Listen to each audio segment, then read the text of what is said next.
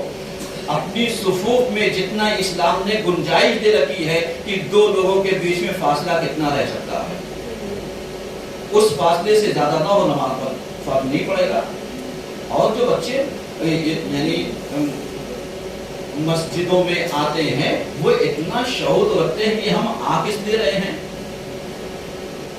اگر انہیں خالی افطاری کے لیے آنا ہوتا تو یہ خالی افطاری کے موقع پر نظر آتے، صبح کی نماز میں نظر نہ آتے، دوپہر کی نماز میں نظر نہ آتے۔ آپ بتائیے صبح کون سی آپ سیری بچوں کو دے رہے ہیں، دوپہر میں کون سی چاکلیٹ آپ بچوں کو دے رہے ہیں جو آپ نماز میں آ رہے ہیں؟ اس کا مطلب یہ ہوا کہ ان کو ہم نہیں لا رہے ہیں بلکہ ان کا شعور ان کو اللہ کی عبادت کے لیے لے کر کے آ رہا ہے۔ تو اب اگر ہم مغربین میں ان کا دل توڑ کر کے ان کو واپس گھر بھیج دیں تو ایمانداری سے بتائیے ہم نے عبادت کی ہے، عبادت میں کبھی واقع کر دیا۔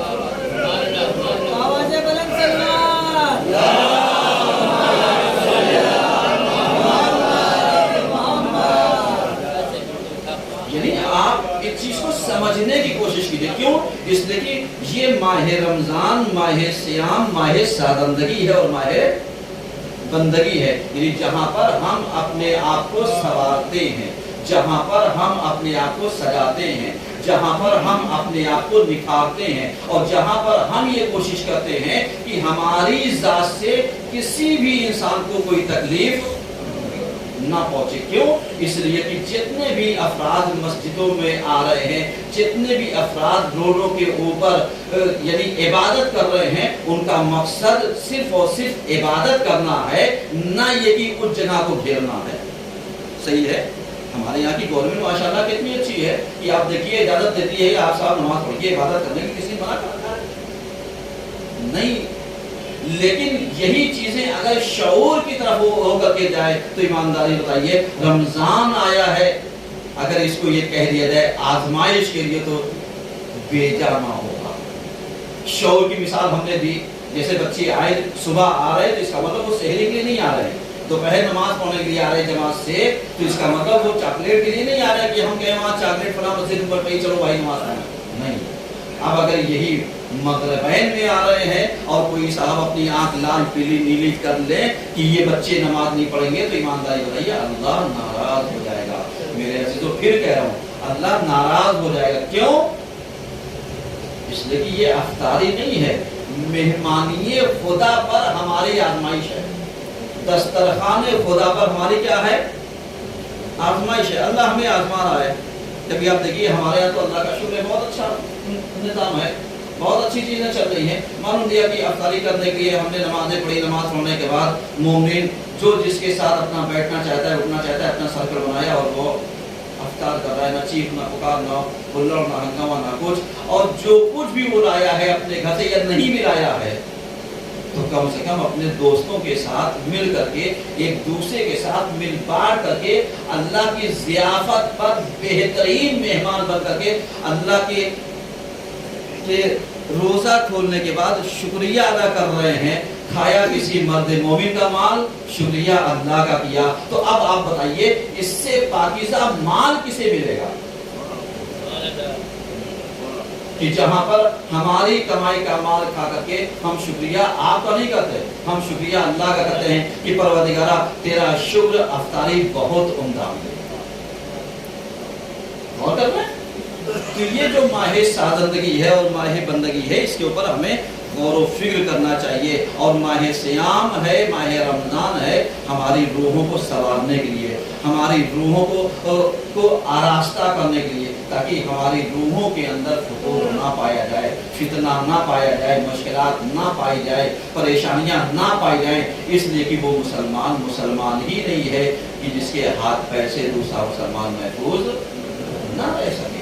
سب غور کیجئے، عبادتوں کا فلسفہ سمجھیے، نبوت کا فلسفہ سمجھیے، پیغمبر کا فلسفہ سمجھیے، دین اسلام کا فلسفہ سمجھیے، اور یہ ماہ رمضان کا فلسفہ سمجھیے کہ اللہ نے یہ جو مہینہ ہمیں دیا ہے اور روزے جیسی عبادت سے ہمیں نوازا ہے، یہ ہر کسی کو میسر بھی نہیں ہے۔ اللہ ان چنندہ بندوں کو روزہ رکھنے کی ہدایت کرتا ہے جس کو وہ سلیکٹ کرتا ہے۔ آپ غور کر رہے ہیں؟ روزہ رکھنے کی توفیقات اسے مل پاتی ہے جسے اللہ سلیکٹ کرتا ہے، ورنہ بہت سارے ہٹے کٹے کو ہم نے دیکھا ہے، وہ یہی کہہ کر کے روزہ نہیں رکھتے ہیں کہ صاحب ہم روزہ رکھیں گے تو مر جائیں گے۔ آپ بتا دو جنہوں نے روزہ رکھا کیا وہ نہیں مرے؟ یا جنہوں نے روزہ چھوڑ دیا وہ نہیں مرے؟ میاں موت و حیات دینا اللہ کے اختیار میں ہے، کسی بندے کے اختیار میں نہیں ہے۔ ورنہ اگر آپ دیکھیں کسی پیپر کی ہیڈنگ تھی کہ 110 سالہ بڑھیا روزہ رکھ رہی ہے اور پچھلے 34-35 سالوں سے، اور یہ بھی مسلمان بھی نہیں ہے۔ پیپر کی کٹنگ میرے نظروں سے گزری ہے۔ اب آپ اس چیز کو ذرا سا سمجھنے کی کوشش کیجیے گا کہ جب یہ انسان 110 سال میں روزہ رکھ سکتا ہے تو کیا ہم 40 سال 50 سال 30 سال 20 سال یا 15 سال میں روزہ نہیں رکھ سکتے؟ رکھنا چاہیے۔ کیوں؟ اس لیے کہ روزہ تو ہمیں صحت یابی عطا کرتا ہے، روزہ ہمیں بیماریوں سے بھگاتا ہے، مشکلات کو دور کرتا ہے، لہذا روزہ رکھو اور صحت پاؤ۔ ایک سلوات پڑھیے سامنے۔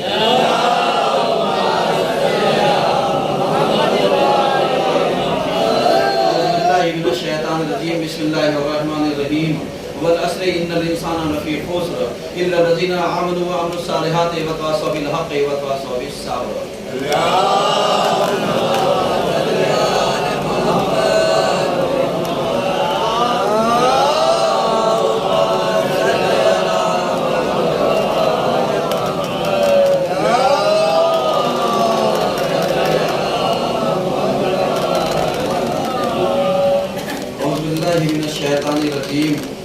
بسم اللہ الرحمن الرحیم الحمدللہ رب العالمین الصلاة والسلام علی اشرف الانبیاء والمرسلین